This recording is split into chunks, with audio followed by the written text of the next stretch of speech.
Hey guys, it's Baban and I'm back with another video, and in this one I want to talk about the creation process and where you may be experiencing art block. This was posted early on the Patreon, and there will also be an extended version where I go into more details about potential blocks that you might be having.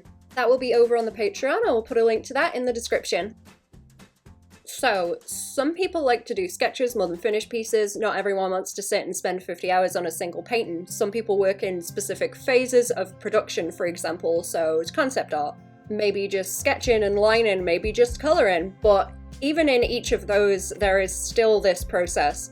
So if you're watching this, I'm going to assume that there is somewhere in this process you're having a problem with and you want to get through that.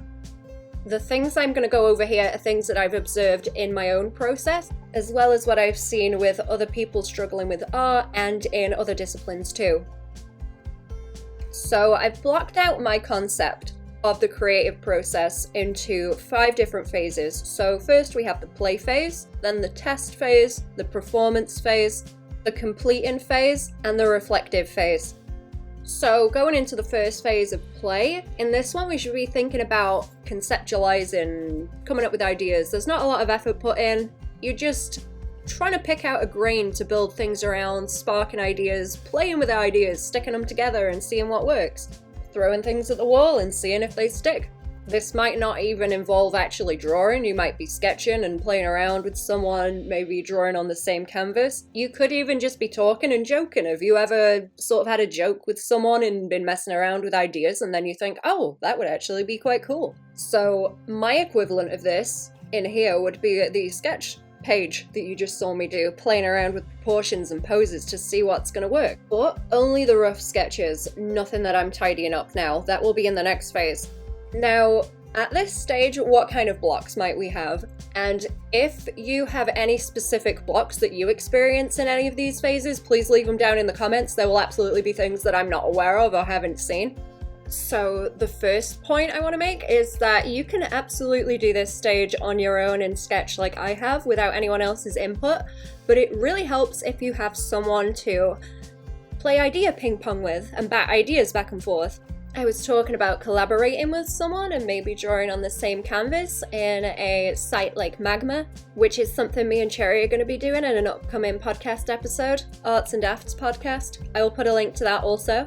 But when you're in this phase and you don't have anyone to bounce ideas off of, it can be very easy to get stuck in your own head and in your own ideas that are maybe a bit stale. But when you introduce someone else just to kind of play a little bit of idea tennis with, it can really help to start churning your brain and throwing new things out there. If you don't have any art friends or anyone that you can bounce ideas off of like that, it is well worth investing the time to try and find someone who you get along with well, that you can engage in that kind of idea tennis with. But also, it's no good to have someone to bounce ideas off of if you're too precious about your ideas and you don't want to share them. So the only thing that's going to make an idea actually good and worth anything is to carry it all the way through the rest of these phases to something that you have finished and you can show people to convey that idea. Just the idea on its own is not going to be that powerful. It's not really worth that much. Ideas are pretty easy to come by, it's just how much you actually build upon them. So if you're not so willing to share them, it's going to make it a lot more difficult for you because you won't get that adding onto them from other people. Because if people think the idea is good, they will start thinking about it too and talking to you about it. They might even perceive it in a different way than you do and tell you, and you might think, oh, well, I didn't see it from that perspective, and maybe that's a more interesting perspective. Another block that you might have is that you're not really sure what it is that you want to draw. You might not have specific goals. It might just be a more generalized, I want to improve. This is why I generally talk about having a study list where after I am finished with something, which I'll loop back to you later, I will write down the things that I liked and didn't like. So I always have something to come back to. If that's not something you're doing, it may help to do that. If this is something that is causing you block, if you don't have any kind of starting point, it's just a vague notion of I need to improve. This can also be made more difficult by not knowing what goals in general you have. Like, what would you really want to apply your skill towards in the future? Why are you trying to gain that skill? What is it you want to say or do with art?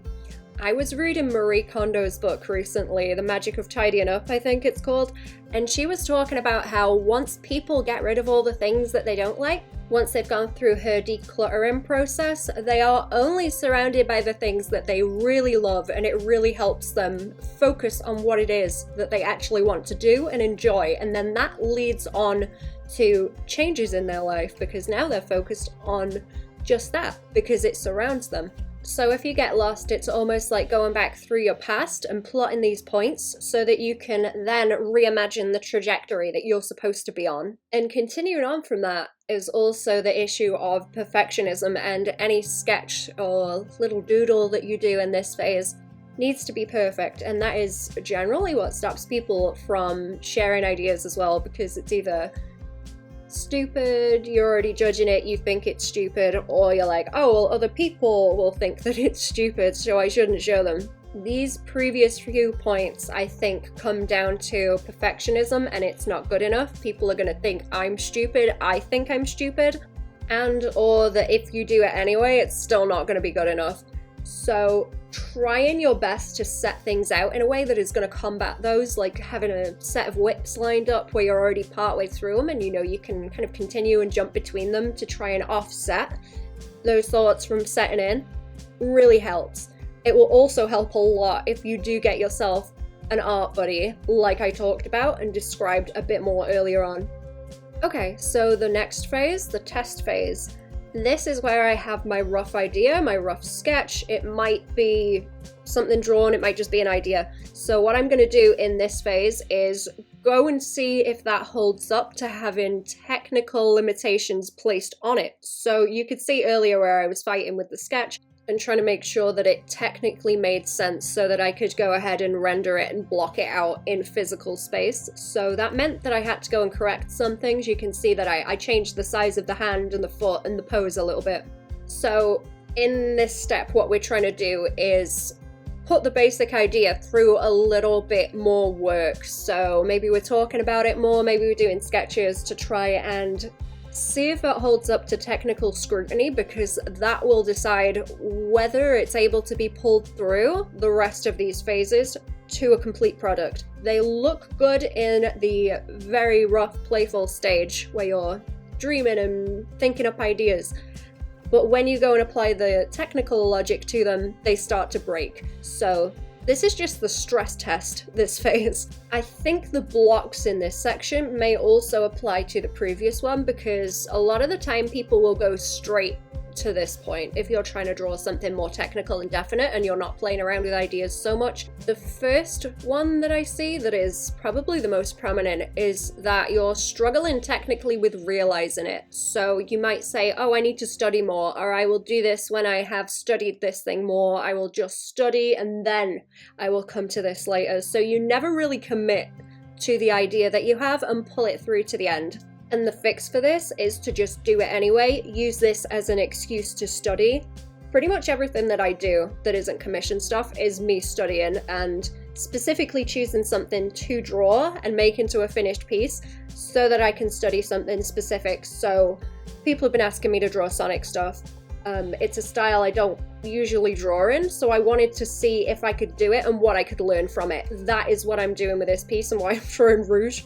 So by doing that, I don't get stuck in this cycle of I need to study, I need to keep studying until I'm good enough to be able to realize this idea. It's just stuck in a study spiral. And I want to let you know that as you improve with art skill, technically, you will also improve with ideas, because learning that is going to feed into the ideas that you have. You will have a better idea of what you can do with those technical skills. So it's another case of just do the thing and you will learn from doing the thing. Looping back into perfectionism again, one that I experienced quite badly with this is when you know you only have so much time to work on this thing and you think, is it worth going and finding all these references for it? Is it worth me spending the time doing that rather than just struggling through it right now? And honestly, in this case, it depends. How long do you want to spend on it? What is the main goal? Because you might not want to spend 3 or 4 hours on something that's only intended to be a quick rough sketch that maybe takes you an hour.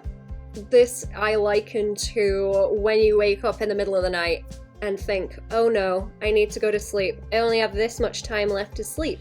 Now I only have this much time left to sleep because I keep checking the clock.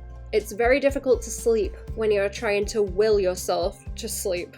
My fix on this is to, as I said, assess whether it's worth me spending that much time and effort on it, or if I'm closer to having it done, or if I'm really in it for the long haul, like I'm planning on rendering this one. You can see me painting at the moment, so I really spent more time on this to try and get it right. The next phase is the performance phase. So this is where we start putting our idea into motion. You are committed to the idea and you plan to complete it. We've been through the initial phase of creating the idea. We've been through the test phase to make sure that it makes sense. There's no plot holes or technical issues. This could be a very long road and a very heavy commitment depending on what it is you're making and what that last phase is going to look like. So are you making a book with illustrations? Are you doing the writing as well as the drawing? Are you making a comic? Are you just making an illustration like this? Are you making a piece of concept art? Are you just tidying up a silly sketch that you've done in the first couple of phases? This is where you really get an idea of the scale of the time commitment that will be required for you to complete your project, which is very intimidating, even if it's a smaller project and you're not very sure of yourself or the process you're going to need to follow to realize your project.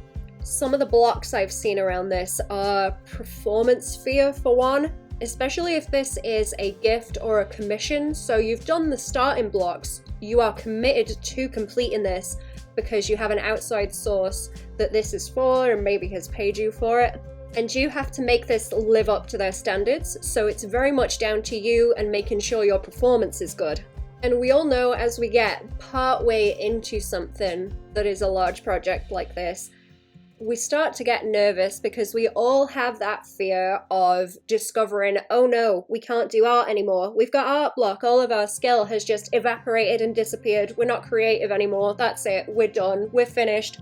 When it's linked into that performance aspect especially, it reminds me of stage fright, where we get up there to do the thing and then, uh-oh, it's all gone. Do you remember in the first section where I mentioned the judgment of things too early, stopping them in their tracks and not being fun or helpful? It can help to try and reserve judgment on what you're doing, because if you think about it beforehand, it is gonna make you grind to a halt and overthink what you're doing. Obviously a little bit is helpful, but if you can distance yourself from that and maybe try and think about it more technically as you're working on it, go back to your refs, see if it's working, just push through the process and usually you will be able to resolve the problem. All you need to do is push through it just a little bit more. So if you can force yourself to keep going, regardless of if you learn what to do or what not to do, those are both very important lessons. I am to the point where I'm very used to this dip in the middle where things start to look worse and where it appears in my process, but that is not that it does not appear at all. It does appear when I try new things and I'm working in a process that is not familiar. I'm trying to innovate and come up with new ways of completing things. But as you learn, it will become easier. You will see how this applies to you, what sort of thoughts you start having there, and how to push through them. And this will build your confidence, but you do only get there by pushing through it. I'm sorry, this is the middle stage where all the work is, like most of the time you're gonna spend. You just have to push through it. You just have to sit down and draw. As I say, my most important drawing rule, the first golden rule, is that you can cry all you want about it, but you better be drawing while you're doing it. The last one I have for this is endurance. So some people have a really long tolerance for how long they can spend on one piece. Some people don't have a very big tolerance. They prefer to sketch and then leave it as a sketch. My upper limit on this is around 50 hours, though I don't generally spend that on things. I usually try and draw larger things to see how far I can push that. To be more comfortable with this, I would plan to do smaller things first so that you know you're going to have the energy and interest in them for the time you plan to spend on them. and that you're not going to overburden yourself and start hating what you're doing because you don't have the endurance for it yet. The next phase is the completing phase. So this is knowing when to stop working on something and when you decide that it's done, and possibly also when you decide to release it out into the world, or as I mentioned earlier, maybe it's a commission for someone you have to send out. As for blocks that happened here, things like disappointment can arise where you're realizing it's not turning out how I imagined it in my head at the start. Maybe all this work is not worth it. But in reality, it's the repetition of that and doing it again and again and checking it over and seeing what you do and don't like, which we'll get to in a second, that is going to help you to get closer to the image that you have. Another one is the fear of having to start something new. So always having whips again is something that makes it a bit more stable, or feel a bit more stable, because you have something else to jump onto. Once you're done with this one, you don't have to go straight back to a blank canvas. The last phase would be to review something. Now, I usually leave this until a little while after, because after I've just finished something, it's kind of hard to tell what it is that I want to improve. This is also where I start to make notes on how I want to go ahead, what I think could be improved, what I want to look better. But it does take me that little bit of time in between just to start to discover and pick out what it is that I think could be done better. So the block you might have is that maybe you think, oh, it's terrible, I'm not going to bother doing something like this again. So instead of doing that, what you can do is, as I mentioned, make a list, start to note down what it is that you want to improve, and generally I will start to pick certain things from that list and see how many I can add together to put into my next drawing that I will use to study. So I'm trying to use finished pieces like this to study certain things I want to improve on by merging them all together into one thing. You could also have the problem of doing this too early and then not wanting to put it out, or maybe having not been through some of the earlier stages very thoroughly and then starting to notice issues. But again, that is something you should note down and plan to improve on next. And as I said, a lot of this is from my own experience and watching other people, but there are probably things in this process that will apply only to you and the way that you think and go through it. So a lot of it is a very personal mindset thing that you need to cultivate and understand as you do this repeatedly and learn your skill. And yeah, there we go. Thanks for watching. I hope this helped. If it did, give us a like, share if you think it'll help someone else, and subscribe for new videos when I have them. As I mentioned earlier, there is an extended version of this on the Patreon. There will be links to the Patreon and everywhere else that I post up, as well as where you can get commissions and prints of things that I've drawn down in the description. Yeah, thank you for watching. Goodbye!